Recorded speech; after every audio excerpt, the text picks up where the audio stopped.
This week on The Game Adventure, Xbox comes out swinging with a strategy to hit 1 billion users in the next 4 years, while it turns out that Halo plays best on the PS5. But Mario Sunshine is finally headed to the Switch Online. Let's go. The Game Adventure Podcast is a family-friendly show that keeps you current in the world of video games. We'll talk about current developer and tech announcements, go through the best ways to play our favorite retro games, and cover an always up-to-date wish list of games to keep an eye out for.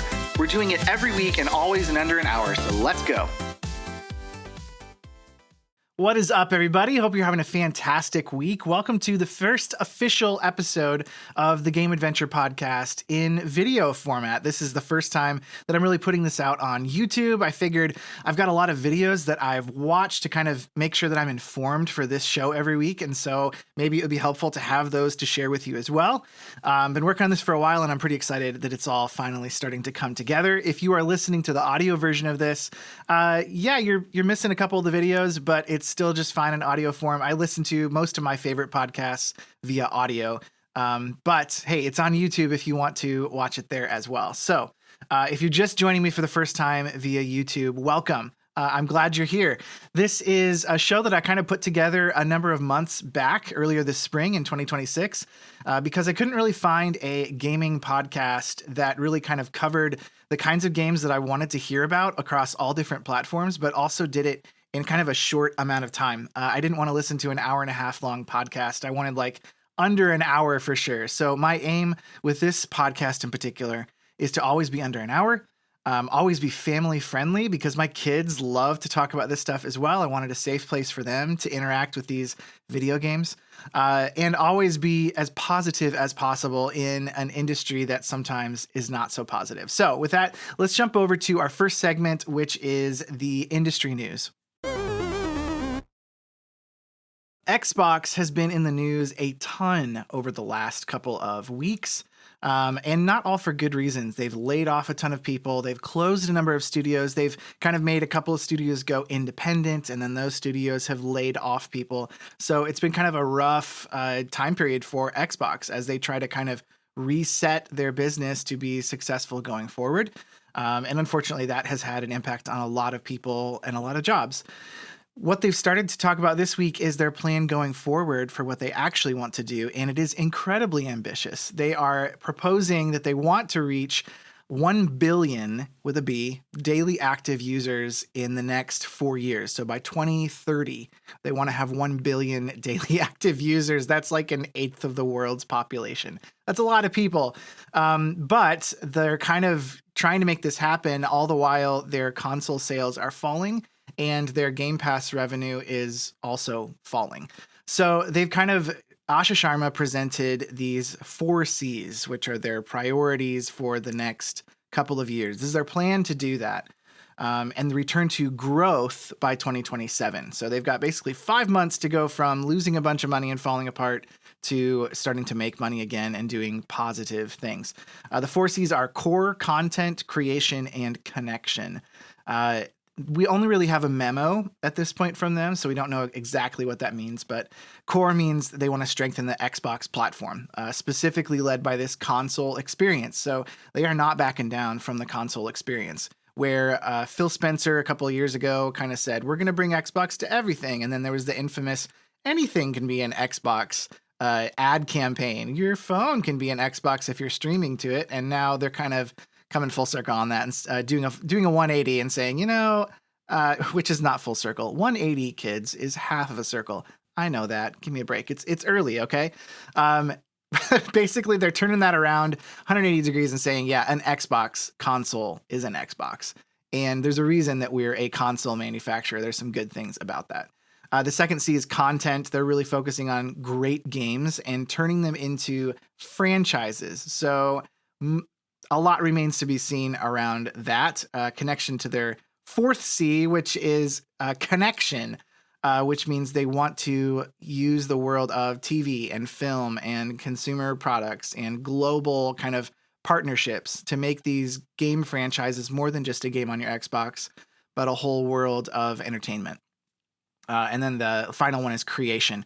And they really want to focus on Minecraft with this. So games like Fortnite and Roblox have kind of been these like spaces for creators to spend time, and Minecraft is definitely up there among them. I would even argue that Minecraft is bigger, but they want Minecraft to be definitively the world's creator platform. Like, this is where creators are making new experiences, similar to Roblox, but hopefully in a much safer way, especially for kids. So that's their goal, their aim. I think that's what good leadership looks like, is setting your aim high and going for the things that you think matters, because unless you really aim high, you're not really going to succeed high. You're going to end up failing if you don't ever aim, like, shoot for the stars. I really think that's what Xbox needs to do, because doing more of the same that they've done so far has not led to success for the brand. So it's time for them to make some changes, and some of those changes are going to mean some changes to Game Pass. You cannot sell a console at a loss, anticipating that you're going to make money on the software, and then sell a product that tells people don't buy software, just subscribe to our subscription service. That also doesn't make money. So you got to make money somewhere in order to keep doing the business, and that's what Xbox is trying to do. The other piece of industry news this week was that Halo Campaign Evolved released, which is the original Halo game, completely remade in a new engine. It looks fantastic. I can attest that it plays fantastic.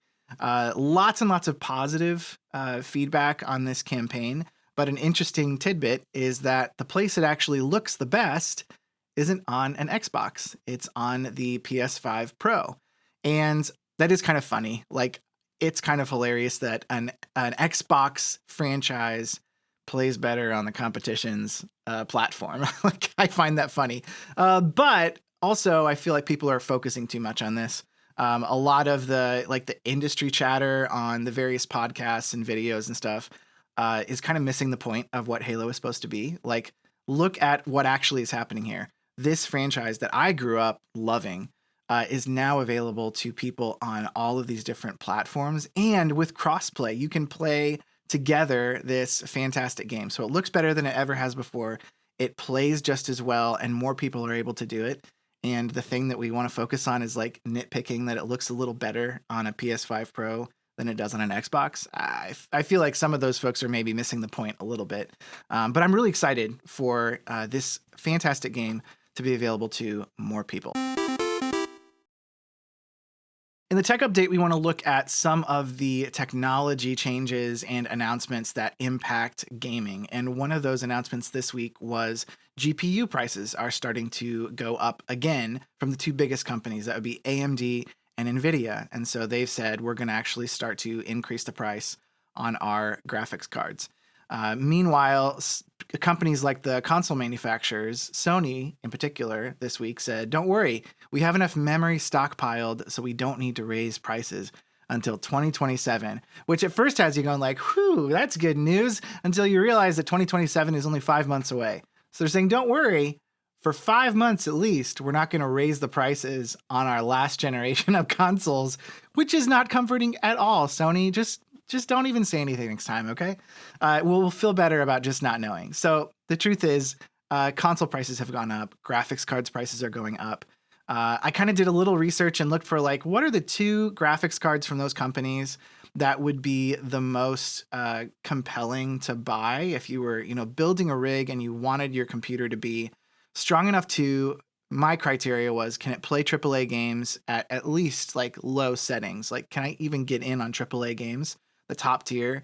And can it play most things at medium or better settings? And the two that kind of rise to the top from these two companies are the NVIDIA GeForce RTX 5050. This one is great for DLSS. It has a lot of stability. It launched, for example, with a price tag of about $250. And right now it's retailing around $290. So the price increase has already affected these. And these companies are saying that's going to go even higher in the weeks to come. From AMD, they have the Radeon RX 9060 XT. This one got a lot of praise for having 16 gigabytes of VRAM. And it launched for a little higher. So it launched at about $349. But believe it or not, it's pushing closer to about $470, a very large increase. So the truth is, if you want to get in on the top tier of graphics cards, that's going to be out of range for most people. PC gamers are kind of used to this. We're used to the prices on these components being very high. And so I don't know that it's going to impact that particular community quite as much as the people who are used to cheap consoles that are subsidized by those companies.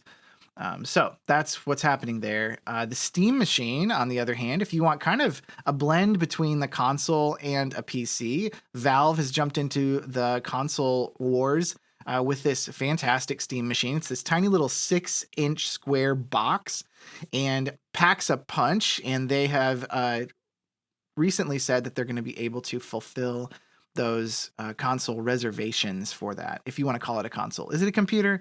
Is it a console? I think it's both. So if you reserved a Steam Machine, don't worry. They said we are fulfilling those reservations by the end of 2026. So that's good news. That's pretty much it in the way of like new tech announcements this week. So let's run back in time to the Retro Rerun.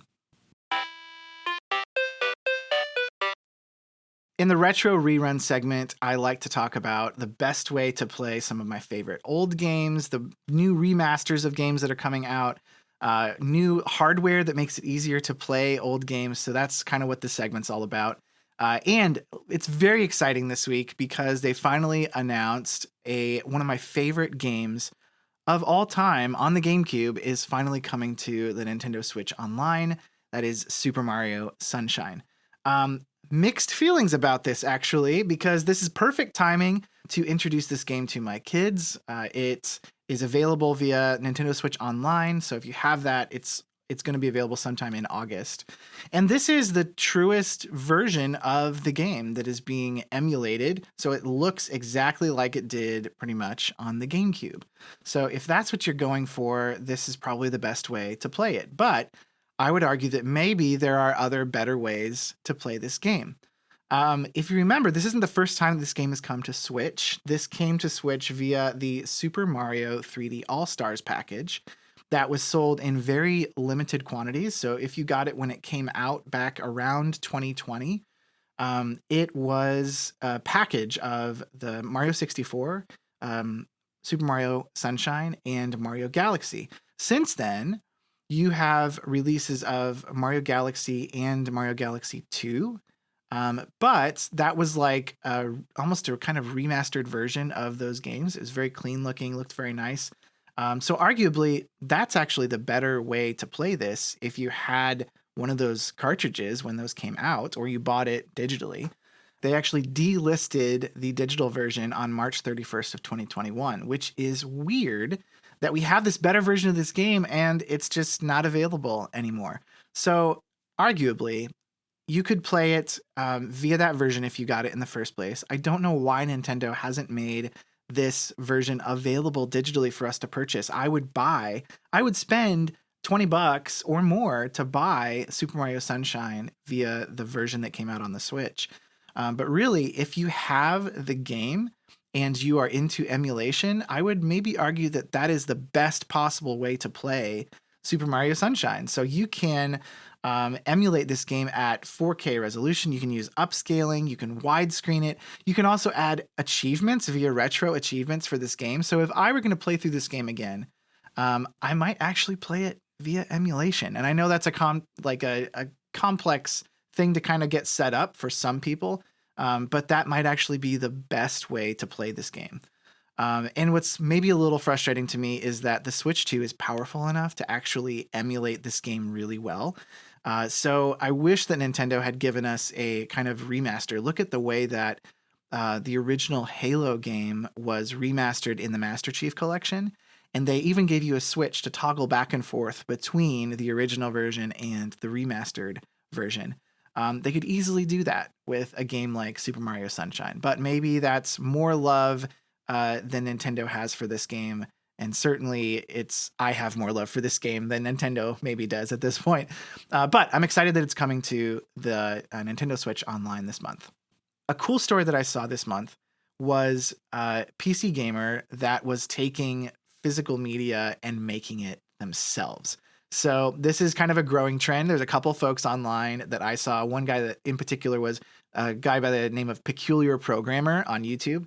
And he's basically taking these PC games and manually burning them to CDs, to Blu-ray discs or DVDs, and then using a site like the Cover Project to print out custom box art, custom covers for the disc. It's really, really cool. And I think this is neat that if big companies aren't going to give us physical media, that some gamers say, I'm going to solve this problem for myself. I'm going to make this part of the hobby, making physical games for myself. So that's an option out there if you want to get into a little bit of arts and crafts as well as video games. This has kind of turned into the month of the retro handheld. Over the last month or so, we've had like news about 3, maybe 4 major retro platforms that are coming back into view. So the first is the ModRetro M64. That's M64, not N64. This is a FPGA console. So a console that was created by Palmer Luckey, who is a guy who used to work he founded Oculus in 2012. Before that was sold to Meta to make the Oculus. And so he's kind of become like the early face of the modern VR boom. But if you can call it a boom, I would say it's kind of struggling to take off. But what he's actually done is gone back the opposite direction. And he's created this N64 cartridge player. It has 0 lag hardware accuracy, so it's not using emulation. And they're even making putting games back onto new N64 cartridges that will work in this ModRetro M64. So you can get it now. It is shipping. It's a little bit pricey. It's about $230, but it is available at modretro.com and at GameStop, which, hey, if GameStop wants to get in on this kind of retro stuff, they might actually find that this is where their lost soul is found. That's my thought anyway. Another one that's a handheld that we talked about last week is the Retroid Pocket Nova. This is a kind of 4x3 handheld, has a 4.5-inch AMOLED screen, beautiful screen, a lot of power coming from the Snapdragon processor, so it will run up to GameCube and PS2 without too much trouble. This availability began in July to ship. You can get it directly from GoRetroid.com. That is a Chinese company, and so in my experience, it takes usually a couple of weeks to get those directly from China, and just be prepared for the shipping time to be really, really long. Price on that one is similar. So it's about $229 for the 8 gigabyte version. That's RAM, 8 gigs of RAM, or $269 for the 12 gigabyte. I think depending on what you want to do with this, if you're looking to use it mostly for like Game Boy Advance, I suppose you could use it for DS games. You're probably fine with the 8 gig version. If you're really trying to run GameCube games on this, I would argue that this might not be the right handheld for that, but you could do it. I would get the 12 gigabyte version. Another one coming out is the Ayeneo or Conquer Pocket Advance. I made fun of the name a couple of weeks ago because Conquer is a hilarious name for a Game Boy Advance handheld. This one is a premium Android handheld. It kind of mimics the classic horizontal like Game Boy Advance shape. Adds a 3x2 screen for like perfect scaling of the Game Boy Advance games, but also allows you to do 3D games with a couple extra buttons. We really haven't seen too much of this yet. It was just unveiled. I watched a little bit of a very long teaser, like live stream video of the people showing it off. So you can see a little bit of that on the YouTube version of the show. That's expected sometime this fall. And then one more is the Anbernic RG35XXSP, which sounds really long, but it's basically the RG35 is a whole line of these handheld consoles. And this one is mimicking the Game Boy Advance SP. So the reviews for this have been stellar. Like Russ from Retro Gamecore praises this as absolutely nailing the Game Boy Advance SP clamshell design. It is like the perfect affordable Game Boy machine. If you want your kids to be able to play original Game Boy Advance games and you're into emulation, this might be the way to do that. You can get this on Anbernic's website. You can also order it from Amazon, though I think you'll pay a little bit more if you get it through Amazon. It's very affordable, though. we're talking like between $55 and $75, depending on where you get it from. So fantastic, especially for a younger kid. I've really praised these handhelds that keep the controls close to the screen so that a young kid can see what button they're pressing as they're learning to get like a feel for the gaming controller. So with that, let's jump over to a little soapbox moment. The soapbox segment is the closest that I'll get to a rant most of the time, and hopefully it's a rant that I've thought about a little bit, and maybe it gives you something to think about as well. So last week I made a mistake, kind of. I clipped a piece of this show, which I usually try to put out a couple of shorts online just to kind of give people a flavor for what the show is about. I'm trying to find my people, and I'm having a hard time doing that with just shorts, but sometimes that's a good way to connect with people around the little ideas that are part of this show. And the piece that I clipped of this show was the part that I said the consumer is largely to blame for the death of physical media. And then I put it out there. And I should have known that this is a hot button issue. And it's maybe one that doesn't represent the positive heart of this show as well. But I'm kind of glad that I did because it dragged up an argument into the open that I keep seeing pop up, or different versions of this pop up. And so I wanted to address it head on. Here's the argument that I've been seeing. If companies are doing things we don't like, they're not selling us physical copies anymore. They're not selling us software to own. They're selling us the right to use it, and we don't like that. And a lot of people online are saying that the valid response to that is piracy. And I want to make the case that this is what I would call a logical fallacy. It's a jump in logic that actually doesn't add up. So let's walk through why. Somebody I went back and forth with online a little bit. I'll kind of paraphrase what he said because his actual comments were a little unhinged. His argument was, pirate everything you can until commerce becomes fair. And we actually agreed on a part of this. You can't blame companies. Something you said earlier was you can't blame companies for making choices based on money, because money isn't just a unit of exchange. It's actually information. It tells a company what people want more of and what they want less of. And that's like the system working the way that it's supposed to. But his conclusion to the system not working the way it's supposed to was that since companies are chasing money and I don't like their choices, I get to just take the thing anyway. And I said, no, I actually reject piracy as the solution. You can choose to spend your money on the studios and the indies and the people that you'd rather support instead. That is how you vote in this system of commerce. And he actually responded to me, which usually I don't get into back and forth online. This is as close as I got. His response was basically, you don't get to mess up, paraphrasing again, and still get people's money. So I get the emotion behind that, but that's actually not how fair trade works. So fair trade is you offer me something and I decide if it's worth my money or my time, and we'll make an exchange. And if I don't like the price or I don't like the terms, I don't buy it. That is withholding my vote. And what I don't get to do is to take the thing anyway because I personally decided that I deserved it. I don't. Nobody does. That's not how the world works. I don't deserve something from somebody else who spent their time and their effort building this thing. There's a hashtag going around. This is kind of the second part of this, that if buying isn't owning, piracy isn't stealing. And this might be one of the kind of laziest arguments that I've seen floating around the internet. It sounds really nice on paper, but it actually doesn't hold up if you think about it. Think about renting a hotel room. You're renting kind of the bed, the lamp, the TV, the use of all of it for a set window of time. You have a check-in time and a check-out time. That's in the terms and conditions. Now imagine that I checked out and just take the TV with me. And I say, well, renting isn't owning, so taking this TV isn't stealing. Nobody accepts that. Everybody would look at you and say, that is absurd. You paid to rent this, not to keep that. Now, I would use the same logic with software. Companies can choose to sell you a license instead of ownership. Now, you're allowed to not like that. You can say, I don't want the right to play your game for a while. I want to own it. And then you can choose to not buy it.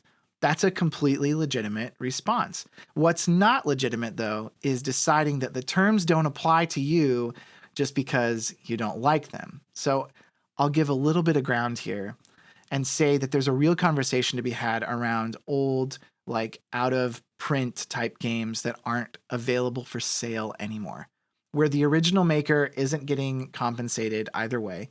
We already recognize this legally with books and characters. Like after a certain amount of time, things move into the public domain. Preservation is a fair kind of separate conversation, but that's not what people are really arguing when they slap this hashtag on a brand new release. Here's kind of the last piece of this, because I've seen this one too. People saying that it's fine to pirate from EA or Ubisoft because they're huge and they won't even notice. But pirating from an indie developer or a solo person who's worked on something for 2 years in their apartment, that's not okay. The problem is you can't build a moral framework that only applies once a company gets big enough. That is exactly the logic that corporations use to justify treating the consumer badly in the first place. We're big, and so the rules are different from us. If we try to turn this around and use that same logic against them, we haven't really fixed anything. We've just become a part of the problem that we were mad at in the first place. So that's my piece. If a company changes the deal, if they don't deliver what they told you they were going to deliver, that is a real issue that we can raise. And there's a real conversation to have there about, were you clear about this change from owning software to having the right to use it? But I don't like your price or I don't like your terms doesn't unlock the right to take it anyway. You've still got to vote. It's just your wallet and not the ability to pirate something.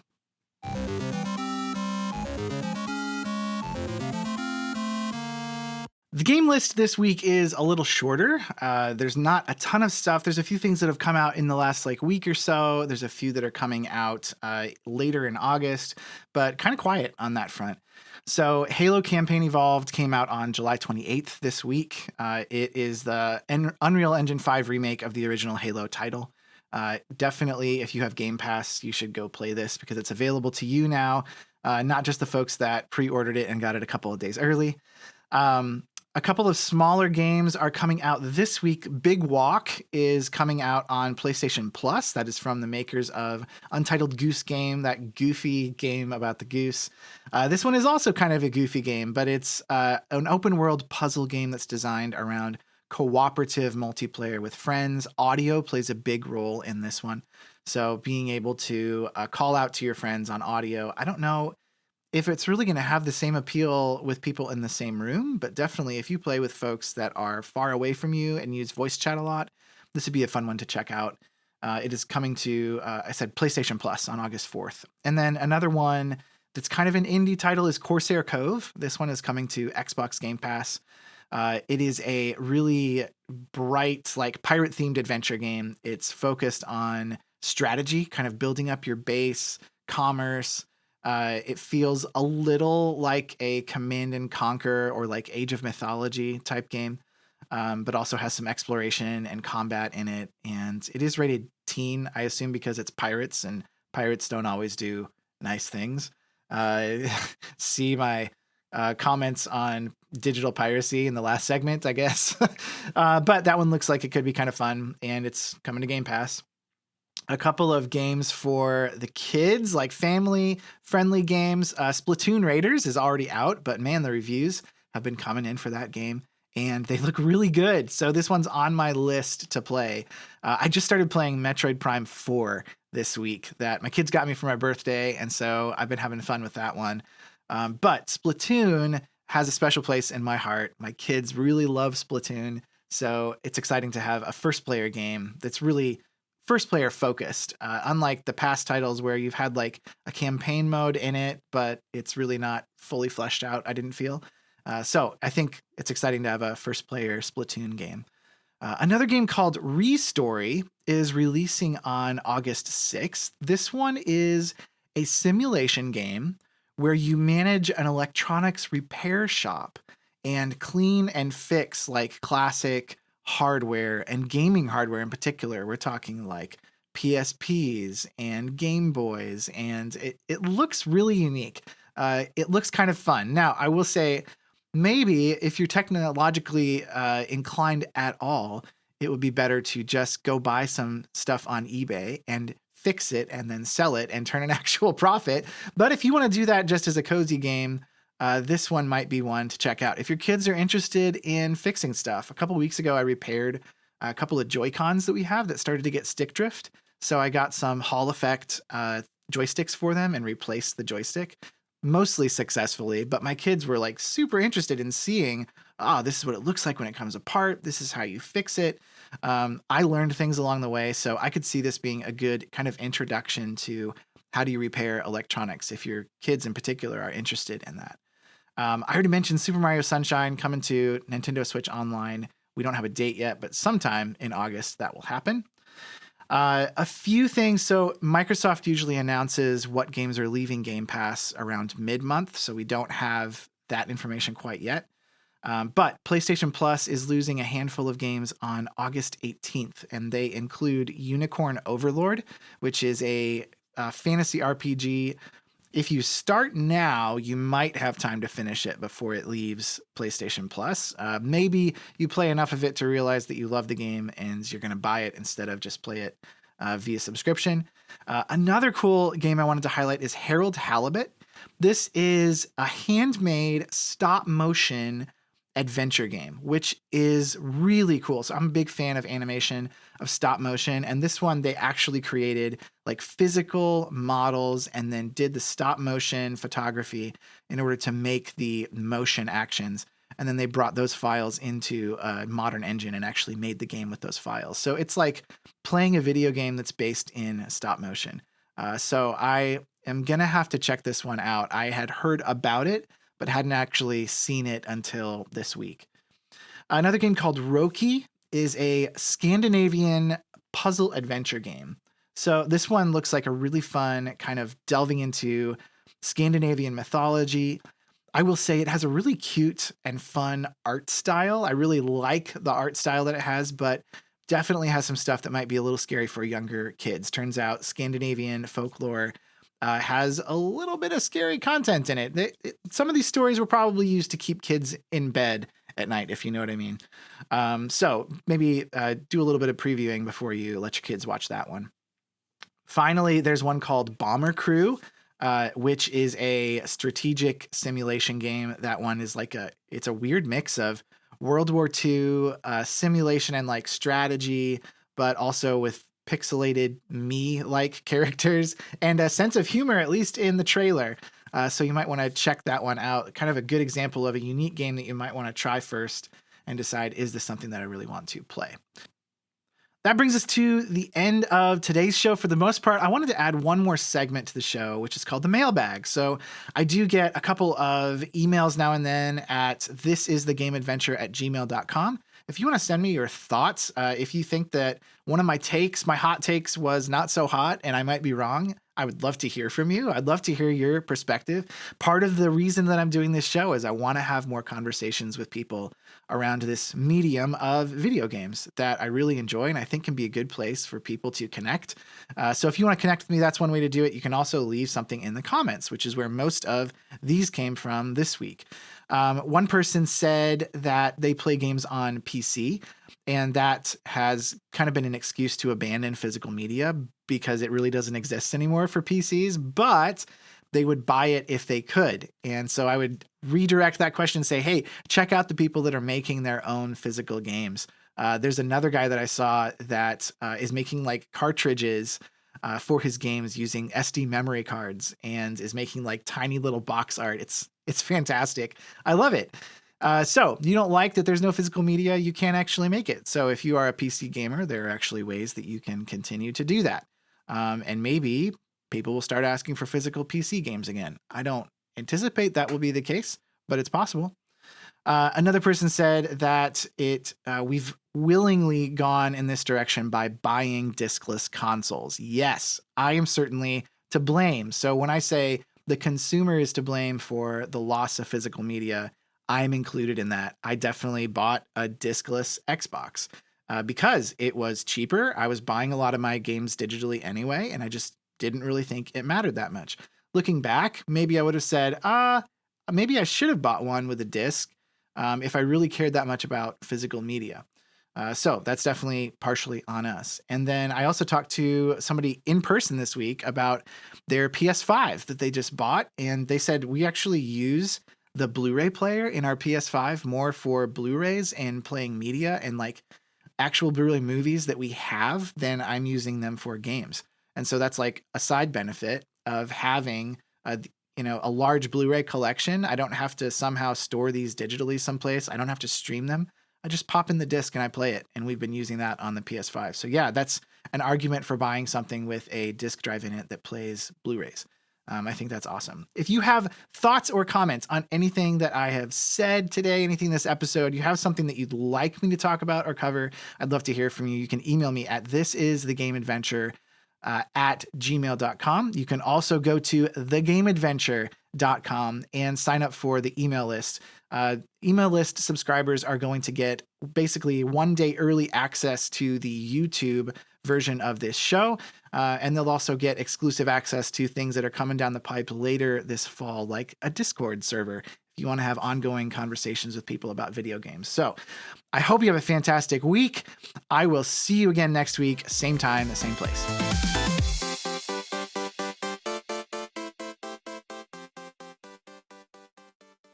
The Retro Rerun. Oh yeah, it's bad today. I don't know why.